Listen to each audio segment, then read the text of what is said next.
অবিশ্বাস্য এক প্রত্যাবর্তনের মাধ্যমে গ্লোবাল সুপার লিগের ফাইনালে উঠেছে রংপুর রাইডার্স। তবে ফাইনালে উঠে যেন আরও বেশি বিপদে পড়ে গেছে এবার এই বাংলাদেশি ফ্র্যাঞ্চাইজিটি।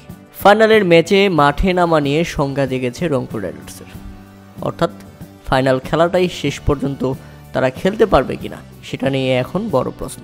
কেননা বাংলাদেশ ভার্সেস ওয়েস্ট ইন্ডিজের ওয়ানডে সিরিজের জন্য বেশ কয়েকজন ক্রিকেটারকে ডেকে পাঠানো হয়েছে বিসিবি থেকে, আর সে কারণেই খেলোয়াড় সংকটে পড়ে গেছে রংপুর রাইডার্স এবং অনিশ্চিত হয়ে পড়েছে ফাইনাল খেলা।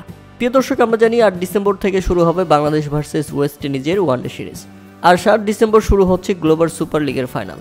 তবে ফাইনালের আগেই রংপুর রাইডার্সের 3 ক্রিকেটার সৌম্য সরকার, রিশাদ হোসেন এবং আফিফ হোসেন ধ্রুবকে স্কোয়াডে ডেকে পাঠিয়েছে বাংলাদেশ ক্রিকেট বোর্ড বিসিবি, আর তাতেই এবার বিপাকে পড়ে গেছে রংপুর। কেননা ইনজুরির কারণে মাঠ থেকে আগেই ছিটকে গেছেন মোহাম্মদ সাইফুদ্দিন। এবার এই 3 ক্রিকেটার যদি দলের সঙ্গে না থাকেন তাহলে 11 জন নিয়ে একাদশী সাজাতে পারবে না রংপুর এবং ফাইনালে মাঠে নামতে পারবেন না। আর একাদশ সাজাতে না পারলে ফাইনালে ওয়াক ওভার পেয়ে চ্যাম্পিয়ন হয়ে যাবে অস্ট্রেলিয়ান ক্লাব ভিক্টোরিয়া। কেননা এই মুহূর্তে 3 ক্রিকেটার স্কোয়াড থেকে বাইরে গেলে দেশ থেকে নতুন কাউকে নেওয়ার সুযোগ নেই রংপুর রাইডার্সের সামনে। তাই তো রংপুরের দাবি ফাইনালের তারিখ এমনভাবে ফেলা হয়েছে যেন বাংলাদেশের সিরিজে কোনো প্রভাব না ফেলে। কিন্তু এর আগেই বিসিবি 3 ক্রিকেটারকে ডেকে পাঠাবেন সেটা আমরা মোটেও কাম্য করিনি।